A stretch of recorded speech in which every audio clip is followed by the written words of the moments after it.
Em tempos de sacrifício e esforço, poucos recursos são tão valiosos quanto a moral. É através dela, por exemplo, que as pessoas obtêm a força necessária para fazer o que deve ser feito, resistindo às dificuldades do tempo. Muitos analistas vêm comparando o momento atual da humanidade à última mobilização equivalente, a Segunda Guerra Mundial.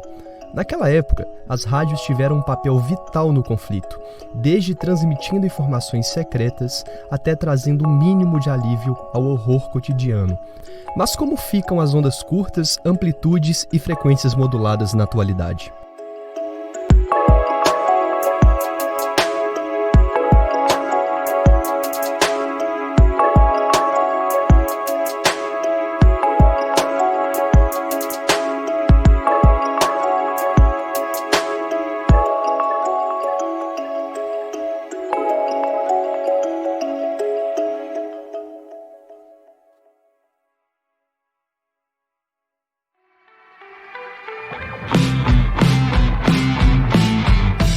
Olá, meu nome é Eduardo Passos, aluno de jornalismo da Universidade de São Paulo.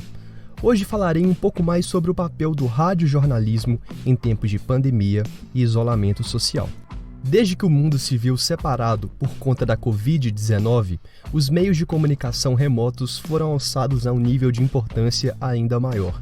O principal recurso para juntar famílias, amigos e manter as relações humanas de trabalho. Com as fronteiras fechadas de um modo que não se via desde a Segunda Guerra, pessoas começaram a olhar para trás e pensar, como fizeram naquela época? Durante a Grande Guerra, o rádio era o meio de comunicação mais ágil e utilizado.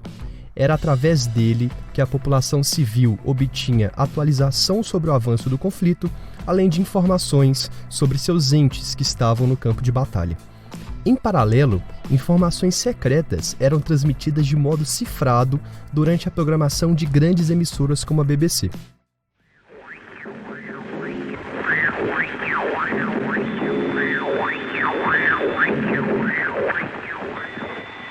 Ici, voici le 6e bulletin d'information de la BBC. Veuillez tout d'abord écouter quelques messages personnels.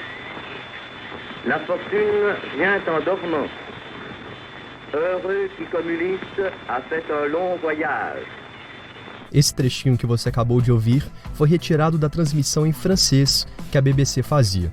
O serviço buscava burlar a censura que os nazistas haviam imposto à população da França. Desse modo, os cidadãos recebiam alertas e informações que estimulavam a resistência, já que as forças de ocupação escondiam o fato de que a vitória da guerra estava escapando. Mas agora, preste especial atenção neste outro trechinho. Les sanglots longs des violons de l'automne bercent mon cœur d'une langueur monotone. Se o ouvinte fala francês, perceberá que a inocente frase diz algo como: os longos lamentos dos violinos de outono machucam meu coração com um monótono langor. Esse poema foi inserido durante a programação normal da rádio, mas se tratava de uma mensagem cifrada, dizendo que a extremamente secreta invasão da Normandia, o dia D, ocorreria dentro de 48 horas. A partir daí, iniciou-se uma série de operações de apoio às tropas que desembarcavam. 76 anos depois, o inimigo é invisível e não há tropas a serem dribladas. O que podemos aprender então? Com os cidadãos em casa e optando por atividades manuais como passatempo, coisas como cozinha, artesanato e afins, o rádio voltou a ocupar um papel de companheiro da rotina doméstica. Sabendo disso, iniciativas ao redor do mundo se aproveitaram da facilidade da radiodifusão e criaram sistemas de informes locais, ampliando ainda mais a cobertura em tempo real da pandemia. Um deles foi implantado pela Rádio ARA, de Luxemburgo. Com 3 línguas oficiais e metade da população nascida no exterior, a comunicação massiva, crucial para todas as pessoas durante uma pandemia, tornou-se um problema no pequeno país europeu. Desse modo, um grupo de voluntários passou a redigir e gravar mensagens em 9 idiomas, a fim de informar a maior quantidade de gente possível sobre as medidas de combate à doença. A Unesco também exaltou o papel de rádios comunitárias em regiões como o interior da África. Lá, onde mesmo os insumos mais básicos são luxo, o rádio é para muitas vilas o único contato com o resto do mundo. Desse modo, a única medida de informação párea para um vírus que não distingue língua, alfabetização ou condição social.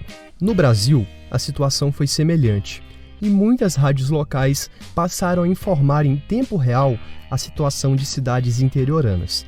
Em cidades maiores, os repórteres adquiriram um status quase de privilégio, por ser uma das poucas atividades que justificam uma ida às ruas. Para entender um pouco mais sobre essa rotina, eu conversei com a Giovana Pires.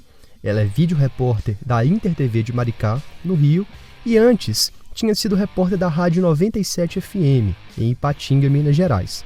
Ela nos explica um pouco mais a rotina de cuidados que vem tomando durante a gravação de externas. Eu faço desde a produção até a edição final de tudo, de texto, de imagem, eu faço tudo.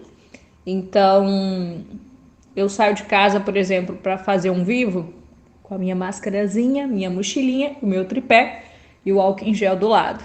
Procuro sempre fazer os vivos em um lugar que não esteja muito movimentado, até para evitar um pouco esse contato com as pessoas, quando pode, né?